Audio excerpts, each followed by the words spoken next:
কষ্ট পেলেই যাকে জড়িয়ে ধরলে শান্তি লাগবে, শুধু এমন একটা মানুষ পেলেই জীবনটা বড্ড সুন্দর।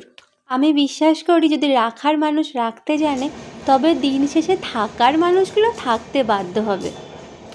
আজ আমরা যাচ্ছি ভিক্টোরিয়া মেমোরিয়ালে, এবং আপনারা সবাই জানেন এটা মধ্য কলকাতার ময়দানে অবস্থিত। আর এখন আমরা যেখানে বসে আছি এটা হচ্ছে আমাদের আন্দুল স্টেশন।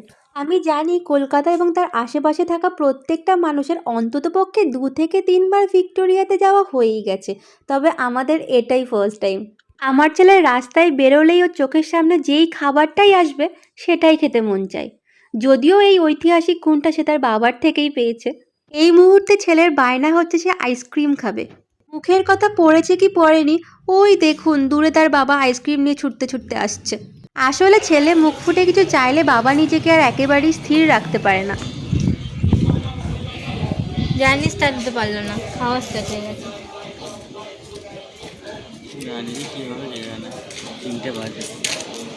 তবে ছেলে যে কোনো খাবার ততক্ষণ অবধিই খাবে যতক্ষণ না ওর চোখের খিদে মিটে যাচ্ছে। এখানে 2-3 চামচ খাওয়ার পর যে আইসক্রিমটা গলতে শুরু করেছে তার দাবি সে আর আইসক্রিম খাবে না। যেহেতু ছেলের বাবা আমার অমতেই ওকে আইসক্রিমটা কিনে দিয়েছে, তাই গলে যাওয়া আইসক্রিমের শরবতটা ছেলের বাবাকে একা খেয়েই শেষ করতে হয়েছে। এ বিষয়ে আমি ওর সাথে এতটুকুও কোঅপারেট করিনি। টানা 20 মিনিট অপেক্ষা করার পর ফাইনালি আমরা ট্রেনে উঠে পড়েছি, এবং আন্দুল থেকে হাওড়া যেতে সময় লাগে 30 মিনিট মতন, আর মাঝে পড়ে মাত্র 5টা স্টেশন। ট্রেন থেকে নেমে বাসে উঠেও আবার বাসটাতে প্যাসেঞ্জার ফুল হওয়ার জন্য অপেক্ষা করতে হয়। যেহেতু বেড়াতে যাওয়ার একটা এক্সাইটমেন্ট ছিল, তাই এই অপেক্ষাগুলো তেমন একটা ক্লান্তিদায়ক মনে হয়নি। বাসে করে মোটামুটি 45 মিনিট জার্নি করার পর ফাইনালি আমরা পৌঁছে গেছি কলকাতার সেই বিখ্যাত পর্যটন স্থান ভিক্টোরিয়া মেমোরিয়ালের সামনে। মূলত এটা ভিক্টোরিয়ার পিছনের গেট, তবে হাওড়া থেকে বাসে করে আসতে এই গেটটাই সামনে পড়ে। তারপর টিকিট কাউন্টার থেকে কেটে নিয়েছে 2টো টিকিট, যার প্রত্যেকটার দাম পড়েছে মাত্র 50 টাকা করে। ভিক্টোরিয়া মেমোরিয়ালের ভেতরে যে গার্ডেনটা রয়েছে ওটার জন্য ওরা চার্জ কেটেছে 30 টাকা, এবং যে আর্ট গ্যালারিটা রয়েছে ওটা দেখার জন্য ওরা চার্জ কেটেছে মাত্র 20 টাকা। আর আমার ছেলের যেহেতু এখনও 3 বছর বয়স হয়নি, তাই ওর জন্য টিকিট কাটতে হয়নি।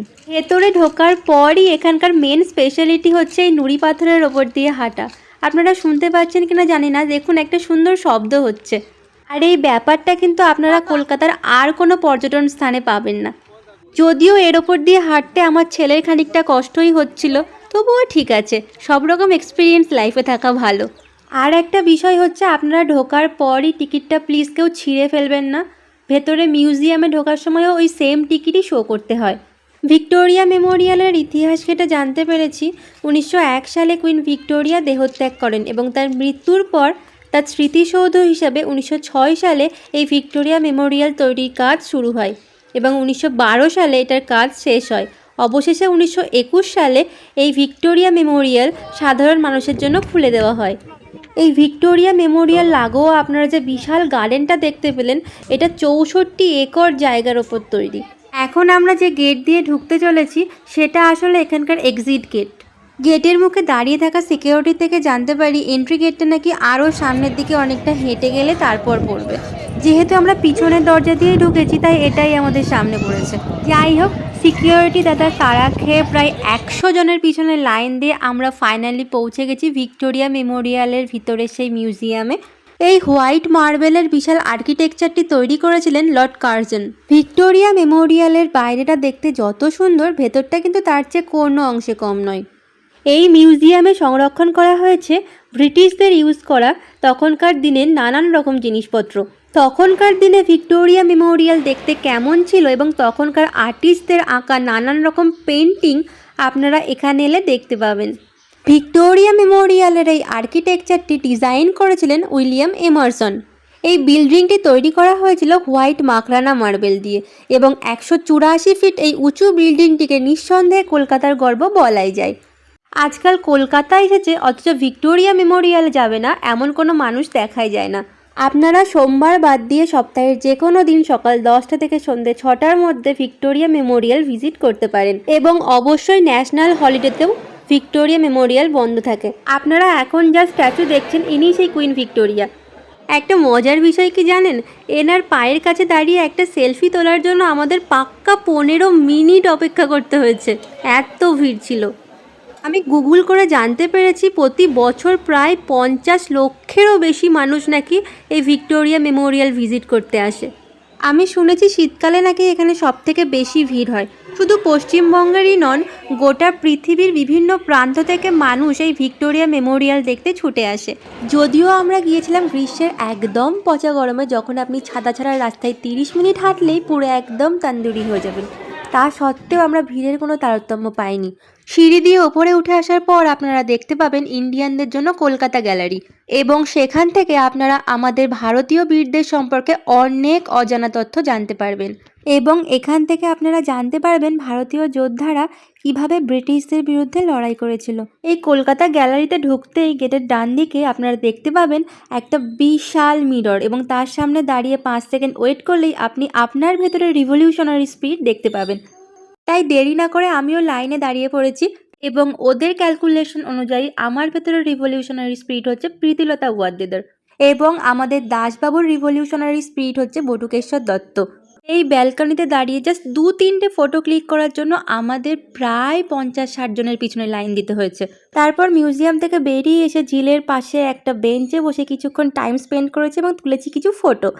আমি লোকের মুখে শুনেছিলাম ভিক্টোরিয়া মেমোরিয়ালের আর্কিটেকচারটি দিনের বিভিন্ন সময় বিভিন্ন রকম নাকি দেখতে লাগে। এই ভিডিওতে আমি 3টে ফটো অ্যাটাচ করেছি। প্রথমটা দুপুরে তোলা, দ্বিতীয়টা বিকেলে, এবং তৃতীয়টা সন্ধেবেলা। এবার পার্থক্যটা আপনারা নিজেরাই দেখুন।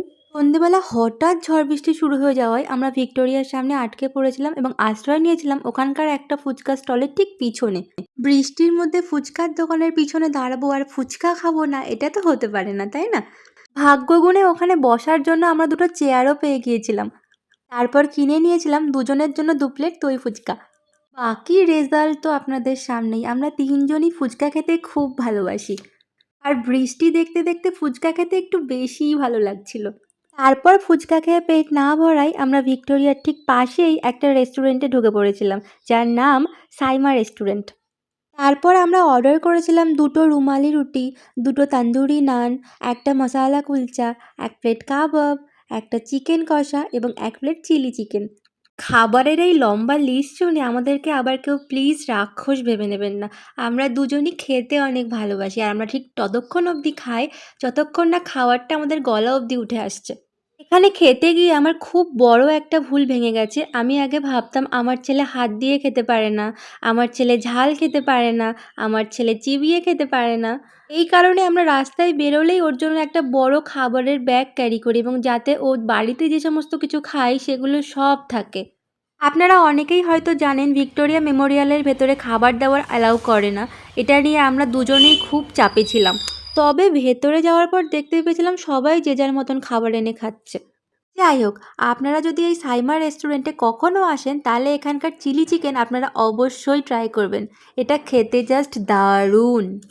আর এদের মশালা কুলচা প্লিজ একদম ট্রাই করবেন না, খেতে জঘন্য।